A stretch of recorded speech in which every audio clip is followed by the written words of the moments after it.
Hey folks, you've made it just in time for another awesome, marvelous anime video. Before the internet ruled our lives, anime had already foreseen the dangers of technology and its impact on society that we're just coming to terms with now in the present. In the 80s and 90s, Japanese animation gave us visions of tomorrow that were too strange, dark, and real to forget. These weren't shiny utopias, but neon nightmares of cities drowning in data, machines learning to dream, and people fighting to stay human in a world that had left them behind. This video dives into 9 legendary cyberpunk anime that didn't just imagine the future, but laid down the blueprint of a dystopic setting that would inspire future works in the genre. Some of these animes are iconic, while many of them will be names you've never heard of before. These works range from the graphically violent to the psychologically challenging. However, they are similar in that they present dystopias that are so compelling that they captivated audiences despite their dreary settings. So plug in and dive into this video as we present to you 9 retro cyberpunk visions that built our current dystopia. Let's begin. Techno Police 21C, 1982. Before the grim neon-lit dystopia of Blade Runner and the psychic explosions of Akira, there was Techno Police 21C. Directed by Matsumoto Masashi and produced by Toho, the film is set in a future where cities are patrolled by these large, clunky robotic enforcers, which are in turn controlled by a small human unit known as the Techno Police. At initial glance, one can be forgiven for mistaking it for just another 80s mecha anime with pulp elements full of chrome and chase scenes. However, if one were to look past its outdated circuitry, we can see the beginnings of the cyberpunk obsession with how the film highlights the uneasy marriage of man, machine, and control. When a state-of-the-art battle tank designed by the United States of America gets hijacked and goes on a rampage through the city, a unit of Techno Police, led by Officer Ken, must not only stop the machine, but also prevent it from falling into enemy hands. These robots, however, aren't mechs in the traditional sense, as they don't pilot these machines from the inside. Instead, they're controlled externally, with each officer taking charge of a single robot. The real trouble begins when, after intercepting the hijacked vehicle and getting rid of the hijackers, the tank begins moving on its own, having been programmed to rendezvous with an enemy submarine. What ensues is another high-intensity cat-and-mouse chase that leads to immense destruction and severe casualties. In hindsight, the film doesn't have the same depth as Ghost in the Shell or Akira, but despite its fairly straightforward story, we can clearly see the DNA of those other movies in this film. It's not quite the polished dystopia that we see in other works in this genre, but Techno Police 21C was undoubtedly a prototype that showed us the consequences of technological overreach. If you want to look at the founding blocks on which most of your favorite cyberpunk anime stories were built, look no further than Techno Police 21C.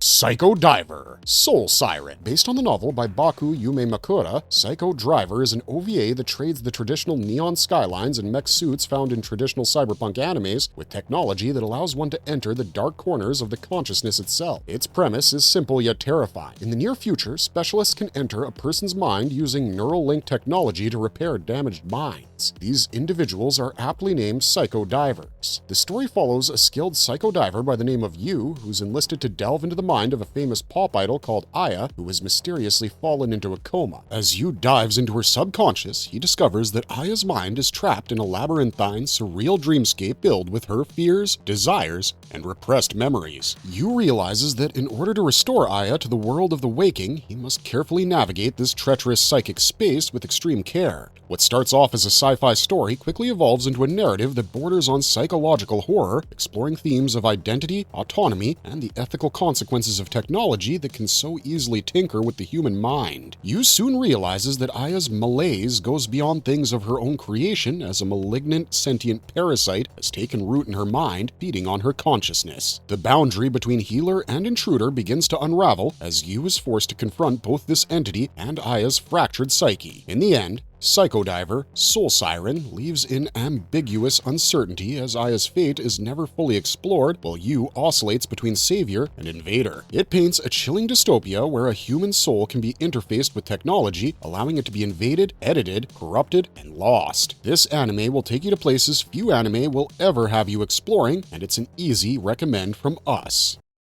Cybernetics Guardian, 1989. The year is 2019, and the futuristic city called Cyberwood is plagued by rampant crime and a sprawling slum district called Cancer, which is largely blamed for it. To combat this lawlessness, the governing body of Cyberwood commissions the Central Guard Company to find a way to quell the chaos. This leads two rival scientists to begin developing alternative cybernetic weapons to address the threat. One creates a psychic-powered guard suit to pacify the slums without completely annihilating the district. In contrast, the other builds a true murder machine in the form of a lethal autonomous robot to not only kill criminals, but to annihilate his rival's loved ones as well. The story follows test pilot John Stalker, born in the Cancer slums, who's assigned to test the guard suit. However, little does everyone know that there's a much larger conspiracy afoot that involves a nefarious occult cult that wants to use John to bring about the end of the world. As he begins his mission, he soon learns of a terrible secret from his past and its connection to the project and the cult. This leads to him being possessed by a demonic cyber entity of sorts, transforming him into a monstrous cyber beast. As the transformed pilot begins to run amok, his powers, once meant to protect, become means for destruction. Directed by Koichi Ohata, who's well known for works like Genocyber and MD Geist, this OVA doesn't disappoint when it comes to hard-hitting action sequences and graphic violence. As John Stalker becomes this agent of calamity, he must now not only fight for his loved ones who look to get caught up in his rampage, but for his own soul as well. Cybernetics Guardians paints a grim dystopia in which a corporation's militarization of its technology highlights the fragility of human existence, rendering people mere expendable tools. As the narrative unfolds, the OVA explores the consequences of merging flesh and machine and the way corporate power can weaponize both technology and human life. If you want a quick, no-nonsense cyberpunk dystopia that combines horror and sci-fi elements, then Cybernetics Guardian might just be the quick fix you're looking for.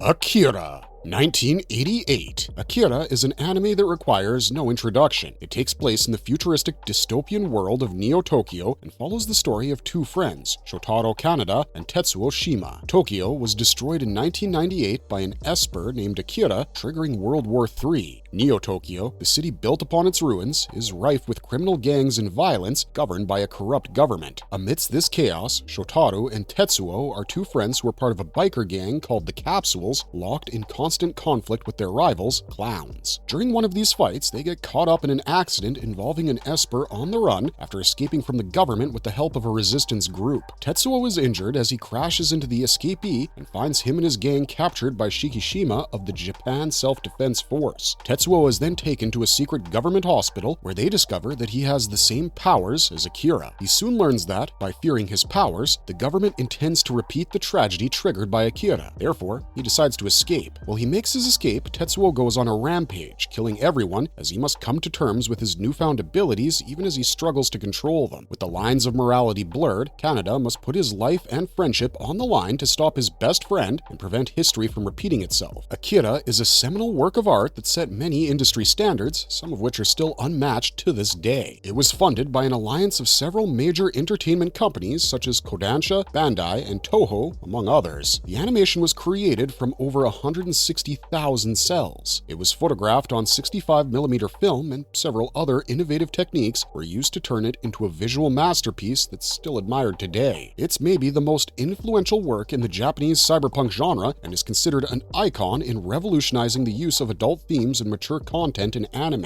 It paved the way for Japanese animation's popularity across Japan's borders. In terms of impact, this might just be the single most important anime on this list. You just have to go on the internet and Google Akira to immediately understand just how huge this anime film is. It announced to mainstream crowds that anime was serious art and not just something meant for children. 36 years after its release, this anime is still studied by filmmakers and animators. Akira is a timeless masterpiece that will be well loved for years to come.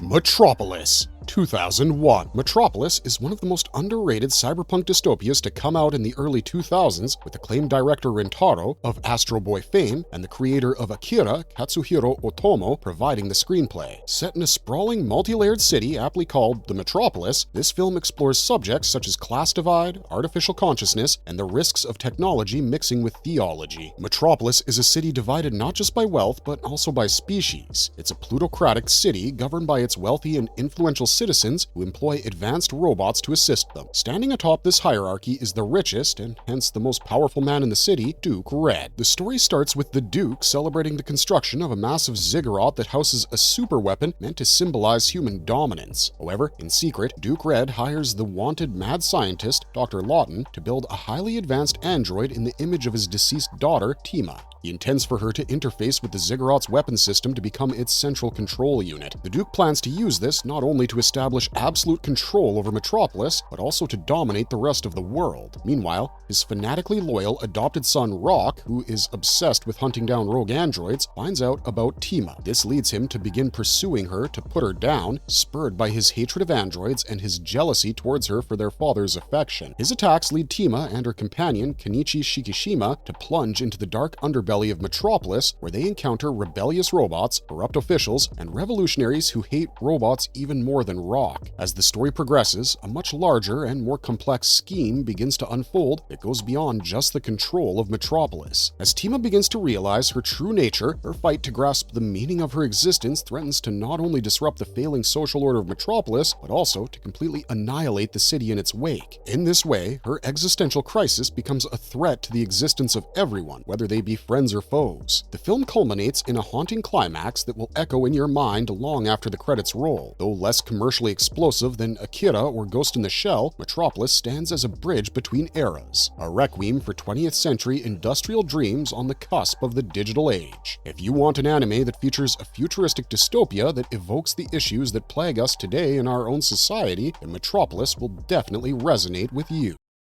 Battle Angel Alita, OVA, 1993. This two-part OVA film series, originally titled Battle Angel, is based on the Battle Angel Alita manga series written by Yukito Kishiro. In the far future, the world has decayed into a stratified wasteland, and there hasn't been a bigger divide between the haves and have-nots. The rich and the elite live decadent, luxurious lives, literally floating above the skies in the floating city of Salem. While Salem is a veritable utopia, below it sprawls the scrapyard slums of Iron City, where the poor scavenge and live on the refuse that falls from above. In this mechanical graveyard, a kind-hearted cyber surgeon called Dr. Daisuke Ito discovers the remains of a young female cyborg among the trash heap. Seeing that her brain is still intact, he builds her a new body and names her Gally. Despite being restored into a new body, Alita, aka Gally, wakes with next to no memories of herself or her past. It's only under duress that she shows flashes of deadly instinct and violence, making her character even more enigmatic. As Alita explores Iron City, she discovers she can use a deadly ancient martial art called Panzerkunst,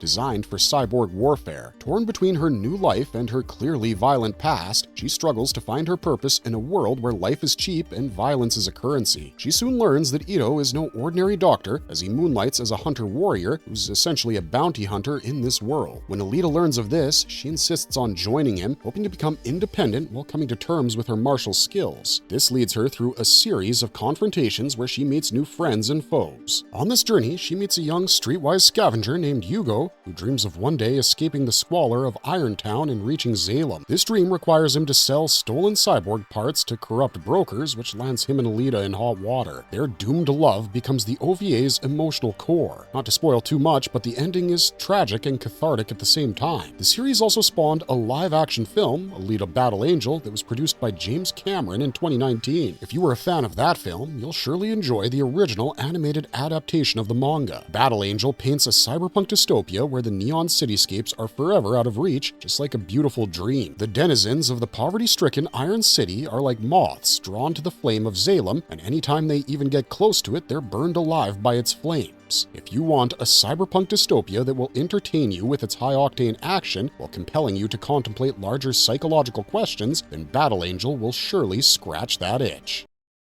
The Guyver, Bio Booster Armor, 1989. This anime follows the story of Sho Fukumachi, a high school student who one day discovers a mysterious artifact while walking through the jungle. Little did he know that the artifact was actually a mysterious bio-armor, which leads him to activate the unit accidentally, causing the armor to merge with him as he emerges as the titular character Guyver. He realizes that he's nigh invincible in this form, capable of many superhuman feats. Sho soon discovers that the armor is as much a curse as a blessing, as it has one fatal weakness called the control metal, which acts as a double-edged sword. The control metal can regenerate its host even from the most fatal injuries. However, if destroyed, it cannibalizes the host. The armor, initially stolen from a shady organization called the Cronus, will stop at nothing to regain their property, even if it means killing Sho. As he journeys to battle this mysterious organization and its superpowered henchmen, he seeks to discover the true origins of everything and find a way to get rid of his symbiotic situation. The show's plot, although far from complex or groundbreaking, does accomplish what it sets out to do, be a top-tier action anime with lots of bangs and whistles. The story expands on its lore as it goes on. Unlike the earlier entries in this video, it might not deal with super severe or mature themes, but it is their equal when it comes to violence and action. If you're a fan of characters like Mega Man, Kamen Rider, Iron Man, and Venom, this show is meant for you.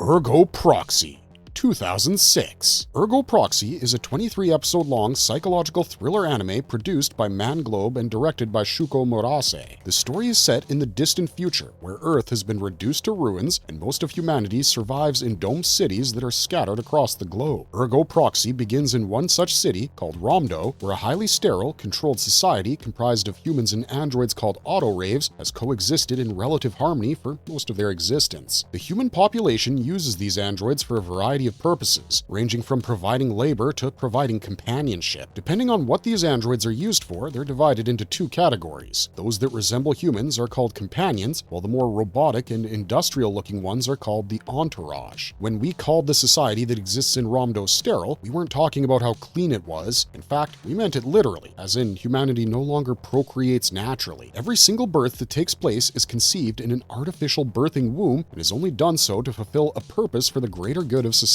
This has led humans to falsely believe that they're no longer capable of reproduction. What further complicates this delicate balance between man and machine is that some of the Autoraves become infected with an AI called the Cogito virus, which grants them actual self-awareness, leading to them becoming sentient. This glitch in the system threatens to disrupt the city's delicate social balance, given the society's dangerously rigid nature when it comes to the relationship between humans and Autoraves. The situation is only further aggravated when the Autoraves commit a number of murders. To bring the matter under control, the regent of the city assigns his own granddaughter, Riel, and her Autorave to investigate the matter. However, as they delve deeper into their assignment, the duo is attacked by a mysterious creature calling itself the Proxy. What follows is Riel getting sucked into a mind-bending conspiracy that threatens to overthrow the established order and rewrite what people know about humanity and the domed cities. Joining them in their quest is an individual named Vincent, who knows little about his past and has come to Romdo to seek employment and become a citizen. However, he becomes unwittingly embroiled in the aforementioned Autorave murders. Vincent soon discovers that he too might be this all-powerful being called the Proxy, and he joins Riel in her journey to discover not just the truth about the world, but also about himself. Ergo Proxy is widely praised for balancing intense psychological inquiries with gritty, striking storytelling, challenging its viewers to reflect deeply rather than passively consume it.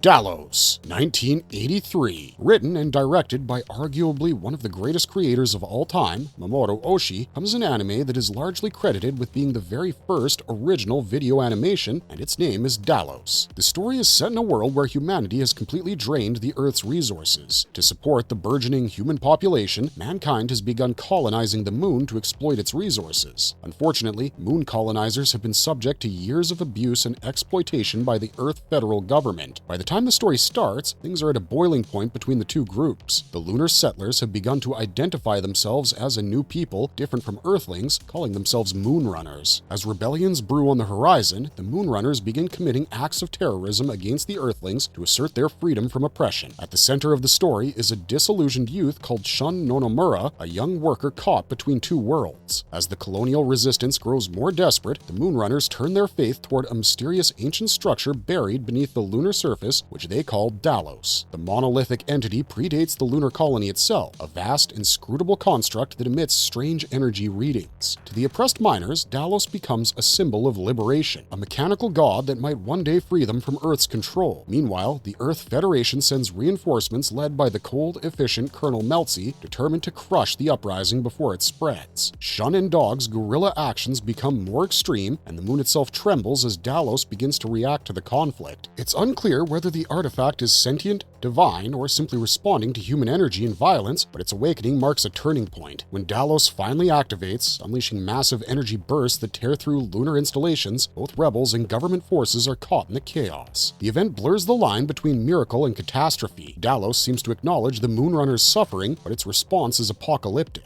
In the aftermath, communication with Earth collapses, the lunar infrastructure is shattered, and Dallos stands silent again, perhaps indifferent, perhaps victorious. Shun and the surviving Moonrunners are left to question whether they've been liberated or simply abandoned to a new kind of exile. Dallos ends not with triumph, but ambiguity, a tone that would become a hallmark of later cyberpunk. In the lineage of cyberpunk anime, Dallos is the missing link, the quiet, rough-edged ancestor of every neon-drenched dystopia that followed. If you're a big fan of the cyberpunk genre, Dallos is something you can't ignore for its legacy, and it comes highly recommended by us.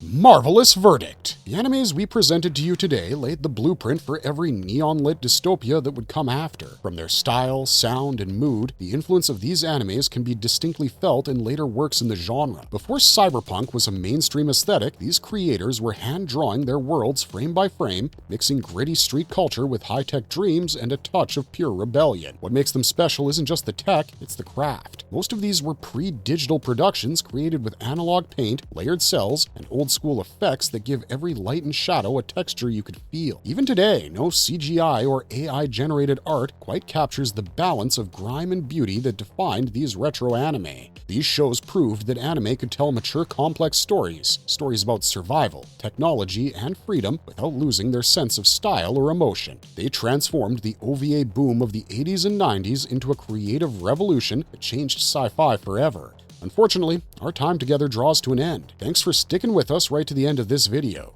If you enjoyed our content, be sure to check out the rest of our channel, where we post daily videos featuring all of your favorite anime and manga. We hope to see you soon in the next one, but until then, stay safe and stay marvelous.